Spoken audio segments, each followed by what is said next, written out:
அரசியல் ஆயிரம் நேர்களுக்கு வாழ்த்துக்கள். தங்க விலை இப்போ ஒரு பவுன் 60,000 தாண்டி போயிடுச்சு. ஏழை மக்கள்லாம் எப்படி நம்ம பிள்ளைகளுக்கு திருமணம் செய்கிறதா என்ன செய்கிறதுன்னு கலங்கி போய் நிற்கிற கட்டத்தில் தங்கத்தோடைய விலை திடீர்னு குறைகிறதுக்கு வாய்ப்பு இருக்குது. அதுவும் தலைகீழாக குறைகிறதுக்கு வாய்ப்பு இருக்குது. பாதி விலைக்கு கூட வர்றதுக்கு வாய்ப்பு இருக்குது. அப்படிங்கிற மாதிரி ஒரு தகவல் வருது. இது சரியா? எந்த மாதிரி இப்படி வர்றதுக்கான வாய்ப்பு இருக்குது அப்படிங்கிற பல தகவல்கள் ஆச்சரியமாகவும் அதிர்ச்சியாகவும் வெளிவந்திருக்கு. இதை நீங்கள் கடைசி வரைக்கும் கவனமாக கேட்டுட்டு இது பற்றிய உங்களுடைய கருத்துக்களை நீங்கள் இந்த அரசியல் கமெண்ட்ஸ் பாக்ஸில் கமெண்ட்ஸ் பண்ணுங்கள். இப்போ உலகம் முழுக்க தங்கம் தான் மதிப்பான ஒரு பொருளாக கருதப்படுது. அப்படிப்பட்ட தங்கத்தை அதிகமாக பயன்படுத்தக்கூடிய நாடு இந்திய நாடாக இருக்குது. இந்திய நாட்டில் உள்ள மக்களில் குறிப்பாக தமிழ்நாட்டில் அதிகமாக தங்கத்தை பயன்படுத்துகிறாங்க. அப்படிப்பட்ட தங்கம் தலைகளாக விலை குறையிறதுக்கான வாய்ப்பு இருக்குது அப்படிங்கிறது தான் இப்போ தகவலாக இருக்குது. வாங்க வீடியோக்குள்ளே போவோம். இப்போ தங்க மலை ஒரு இருக்குன்னு வச்சுங்க. ஒரு பெரிய தங்க மலையை கண்டுபிடிச்சா என்ன பண்ணுவான்? ஆச்சரியம் மிகைச்சு போயிடும். ஒரு பெரிய மலை, இப்போ கல் மலை இருக்கிற மாதிரி ஒரு மலை இருக்குது. அந்த மலை பூரா தங்கமாக இருக்குன்னா என்ன ஆகும்? நம்ம மகிழ்ச்சியுடைய உச்சத்துக்கு போயிடுவோம்ல. அந்த மாதிரி ஒரு கிரகமே தங்க கிரகம் இருக்குங்கிற ஒரு தகவல் கண்டுபிடிச்சிருக்காங்க விஞ்ஞானிகள். இது எப்படின்னா முழுவதுமே அந்த விண்வெளியில் ஒரு பெரிய மிகப்பெரிய ஒரு பாறாங்கல், அதாவது கல் மாதிரி இருக்குது. அது முழுக்க முழுக்க தங்கமாக இருக்குது அப்படிங்கிறாங்க. இதை எப்படி கண்டுபிடிச்சாங்கன்னா இந்த விண்கல்லை மட்டும் பூமிக்கு கொண்டு வந்தான்னு வச்சுங்களேன்.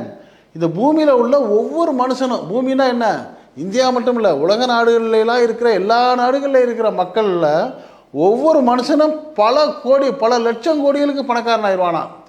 அப்போ அந்த அளவுக்கு அந்த தங்கம் அங்கே குமிஞ்சு கிடக்குது, கொட்டி கிடக்குதுங்கிற மாதிரி தான் தகவல் வந்திருக்கு. இந்த கற்பனை கூட செய்து பார்க்க முடியாத அளவுக்கு உள்ள இந்த பேரதிசயம் எப்படி எங்கே இருக்குது அப்படிங்கிறது தான் இப்போ செய்தி. அமெரிக்காவுடைய நாசா விண்வெளி என்ன பண்ணியிருக்காங்க, ஆய்வு மையம் ஆய்வு செஞ்சுட்டு வர்றதில் சூரிய குடும்பத்தில் சுற்றி வர்ற ஒரு சிறிய கோள் ஒன்று விஞ்ஞானிகள் கண்டுபிடிச்சிருக்காங்க. இந்த கோள் முழுவதும் தங்கம் இருக்கிறதா அவங்க எதிர்பார்த்துருக்காங்க, கண்டுபிடிச்சிருக்காங்க. இந்த கிரகத்துக்கு பேர் தங்க கிரகம்னு பேர் வச்சுட்டாங்க விஞ்ஞானிகள். அதே வேளையில் ஒரு சிலர் என்ன சொல்லியிருக்காங்கன்னா அதெல்லாம் இல்லை, இது ஒரு கோளே இல்லை, ஒரு கல், அது ஒரு பெரிய ஒரு விண்கல். அது இந்த விண்கல்லில் இருக்கிற மண் முழுக்க தங்க மாதிரி இருக்குது, இது ஒருவேளை தங்கமாக கூட இருக்கலாம் அப்படின்னு சில விஞ்ஞானிகள் சொல்கிறாங்க.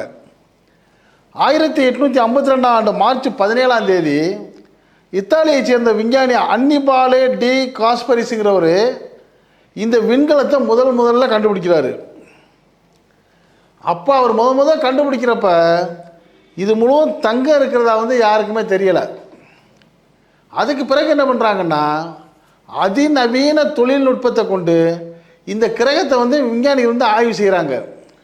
அப்படி ஆய்வு செய்கிறப்ப தான் இந்த கிரகம் முழுவதும் தங்கமாக ஜொலிக்கிறது தெரிய வருது. இந்த விண்கலத்துக்கு ஒரு பேர் வைக்கணும்ல, அந்த விண்கல்லுக்கு என்ன பேர் வச்சுருக்காங்கன்னா 16 சைசேன்னு பேர் வச்சுருக்காங்க. 16 சைசே அப்படின்னு பேர் வச்சு இது எங்கே இருக்குங்கிறதையும் கண்டுபிடிச்சிட்டாங்க. செவ்வாய்க்கும் வியாழ கிரகத்திற்கு நடுவில் இந்த கல் சூரியனை சுற்றி வருதான். இந்த விண்கல்லை மையப்பகுதி இருக்கு பதிலாக அது விண்கல்னா ஒரு பெரிய பாறை, அது சின்னது இவ்வளோ பெரிய பாறைலாம் இல்லை. அது கிட்டத்தட்ட 220 கிலோமீட்டர் பரப்பளவு கொண்டதுங்கிறாங்க. 220 கிலோமீட்டர் பார்த்துங்க, 220 கிலோமீட்டர்னா இப்போ கிட்டத்தட்ட சென்னையிலேருந்து பெரம்பலூர் வரைக்கும் உள்ள தூரம் பரப்பளவு. அப்போ அவ்வளோ பெரிய கல் ஃபுல்லாக தங்கமாக இருந்தால் என்ன ஆகும்? அவ்வளோ பெரிய பரப்பளவு என்ன பண்ணியிருக்காங்க, இந்த இதோடைய சென்ட்ரு பகுதி இருக்குது பார்த்தீங்களா, அதில் நிக்கல் மற்றும் இரும்பு தாது இருக்குங்கிறாங்க. நிக்கலும் இரும்பு தாது இருக்குது. இது அந்த கிரகத்துடைய இதய பகுதியாக இருக்குங்கிறாங்க. ஏன்னா ஒரு கிரகங்கிற ஒரு பெரிய டோட்டல் 220 மைல் சுற்றளவு உள்ளதில் சென்டரில் இந்த நிக்கலும் இரும்பு தாதும் இருக்கிறனால ஒரு கிரிப்பாக இருக்கும் போல இருக்குது. இந்த சைச்ச விண்கல் சரியாக ஒரு முறை சுற்றி வர்றதுக்கு 5 ஆண்டு ஆகுங்கிறாங்க. சூரியனை ஒரு தடவை அது அப்படி ரவுண்ட் சுற்றி வர்றதுன்னா 5 வருஷம் ஆகிருங்கிறாங்க. இப்போ பூமி சொல்கிறாங்கல்ல, பூமி தன்னைத்தானே ஒரு முறை சுற்றுறதுக்கு 24 மணி நேரம், அந்த பூமி ஒரு முறை சூரியனை சுற்றி வர்றதுக்கு 365 நாட்கள், அதான் ஒரு வருஷங்கிறோம். அது மாதிரி இந்த சைச்சே விண்கல் வந்து சூரியனை ஒரு தடவை சுற்றி வர்றதுக்கு 5 வருஷம் ஆகும். அது தன்னைத்தானே சுற்றிக்கிட்டே சூரியனை சுற்றுதுங்கிறாங்க. அப்போ தன்னைத்தானே சுற்றுறதுக்கு வந்து 4 மணி நேரம் ஆகுதுங்கிறாங்க. அந்த அந்த விண்கல் வந்து தன்னைத்தானே ஒரு ரவுண்ட் சுற்றிக்கிட்டே சூரியனை சுற்றி வருது. அப்போ 4 மணி நேரம் ஆகுங்கிறாங்க. இந்த விண்கல்லில் இருக்கிற மினரல்களுடைய மதிப்பு பல ட்ரில்லியன்களை தாண்டுன்னு சொல்கிறாங்க. பெரிய ஆச்சரியமாக இருக்குது, கனவாக இருக்குது.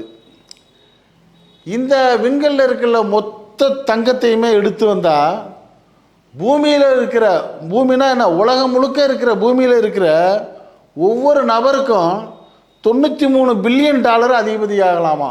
டே அப்பா, ஒவ்வொரு மனுஷனும். இப்போ இந்தியாவில் 140 கோடி பேர் இருக்கிறோம்.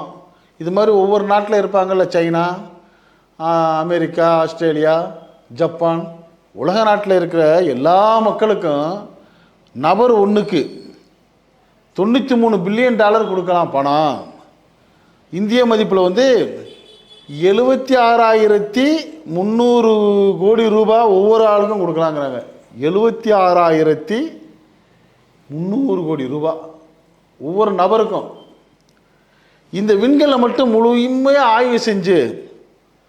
ஆய்வு செய்கிறதுக்கு கடந்த ஆண்டு அக்டோபர் மாதம் 13ஆம் தேதி வந்து நாசா விண்கலம் என்ன பண்ணுது, ஒரு விண்கலம் ஒன்று அனுப்புது நாசா. வர்ற 2029ஆம் ஆண்டு, இப்போ வந்து 2024 நடக்குது, இன்னொரு 5 வருஷத்தில் ஜூலை மாதம் இந்த விண்கலம் வந்து சைஸே சுற்றுவட்ட பாதையில் போய் அடைஞ்சிரும். மொத்தமாக தங்கமாக நிரம்பி இருக்கிற இந்த விண்களுடைய மொத்த மதிப்பு, டோட்டல் மதிப்பு இருக்குங்கள்ல, அது வந்து 1,00,000 குவாட்ரில்லியன் அப்படின்னு கணக்கிடுறாங்களாம். இதுக்கு எத்தனை சைபர் போகிறதுன்னு நம்மளுக்கு தெரியலை. அதாவது 8,441 லட்சம் கோடி ரூபாய், 8,441 லட்சம் கோடி ரூபாய்க்கு மேலே அதோடைய மதிப்பு இருக்குன்னு சொல்கிறாங்க. இப்போ பார்க்க போகிறப்ப அந்த கல்லை மட்டும் அப்படியே நம்மளுக்கு ஏதாச்சும் ஒரு வசதி இருந்து கொண்டாந்து நம்ம இந்தியாவில் இறக்கிட்டோம்னா, ஐயா ஒன்றுமே சொல்ல வேணாம், உலகத்தில் இருக்கிற மனுஷனுக்கு பூரா கோடி கோடியாக கொடுக்கலாம் அப்படிங்கிற மாதிரி ஒரு தகவல் வர்றப்ப, அப்போ தங்க விலை என்ன ஆகும்? தலைகீழாக போகிறதுக்கும் வாய்ப்பு இருக்குது. ஒருவேளை தங்கத்துக்கு மதிப்பே இல்லாமல் போகிறது கூட வாய்ப்பு இருக்குது. இப்போ 220 கிலோமீட்டர் பரப்பளவு கொண்ட அந்த தங்கம் மட்டும் இல்லாமல் அதில் வந்து பிளாட்டினம் இருக்குது, பல்லேடியம் இருக்குது, அப்படின்னு விலை மதிப்பு இல்லாத மினரல்ஸ் நிறையா இருக்குதுன்னு சொல்கிறாங்க. இப்போ அதனால தான் இந்த தங்கக்கொலை எப்படியாச்சும் பூமிக்கு கொண்டு வந்துடணுங்கிற முயற்சியில் பல நாடுகள் முயற்சி பண்ணிக்கிட்டு இருக்கிறாங்க. அந்த வரிசையில் தான் நாசா விண்கலம் என்ன பண்ணியிருக்கு, தன்னுடைய கவனத்தை செலுத்தியிருக்கு. இது மட்டும் இந்த உலகத்தில், இது அதாவது சூரிய குடும்பத்தில் எத்தனையோ கிரகங்கள் இருக்குது, அதில் வந்து மனுஷன் வந்து பாதிப்பு இல்லாமல் போகிறதுக்கு உள்ள ஒரு கிரகமாக இது இருக்கிறதுனால இதுக்கு வாய்ப்பு இருக்குது. இப்போ நம்மளால் எப்படி போய் இறங்கிட்டான்னு வச்சுங்க, மொத்தத்தையும் அந்த 220 கிலோமீட்டர் கல்லையும் இங்கே இறக்கிலாம் கொண்டு வர முடியாது. துண்டு துண்டாக வெட்டி 50 கிலோ 100 கிலோன்னு கொண்டு வந்தாலே முடிஞ்சு போச்சு கதை. ஒட்டுமொத்த பொருளாதாரத்தையும் நம்ம வந்து சரி கட்டிடலாங்கிற மாதிரி ஒரு பெரிய நம்பிக்கை வந்திருக்கு. அப்படி வந்தால் தங்கத்துடைய நிலை என்னாகும், விலை வீழ்ச்சி ஒரு பக்கம் இருக்கட்டும், தங்கத்துக்கே மதிப்பு இல்லாமல் போயிடுமா அப்படிங்கிற மாதிரி கூட பலரும் பேசுகிறாங்க. இது பற்றிய உங்களுடைய கருத்துக்களை நீங்கள் இந்த அரசியல் கமெண்ட் செக்ஷனில் கமெண்ட்ஸ் பண்ணுங்கள். இந்த செய்தி பிடிச்சிருந்தா இதுக்கு ஒரு லைக் கொடுங்க. இது போன்ற செய்திகள், உலக நடப்புகள், உலகத்தில் 4 பக்கத்தில் நடக்கக்கூடிய செய்திகள் வந்து 4 அறைக்குள்ளே இருக்கிற உங்கள் வீட்டுக்குள்ளே வந்து சேர்றதுக்கு, உள்ளபடி எந்த விதமான இடைச்செருவு இல்லாமல் வந்து சேர்றதுக்கு, இதுவரைக்கும் நம்ம அரசியல் சேனலுக்கு சப்ஸ்கிரைப் பண்ணாதவங்க சப்ஸ்கிரைப் பண்ணுங்கள். மறக்காமல் பக்கத்தில் இருக்க பெல்லைக்கானை கிளிக் பண்ணுங்கள். அப்போ தான் நம்ம போடக்கூடிய ஒவ்வொரு செய்திகளும் உங்களுக்கு உடனுக்குடன் நோட்டிஃபிகேஷன் காட்டும். நீங்கள் விரும்பிய செய்தியை பார்க்கலாம். என்றும் இணைந்திருப்போம். நன்றி, வாழ்த்துக்கள்.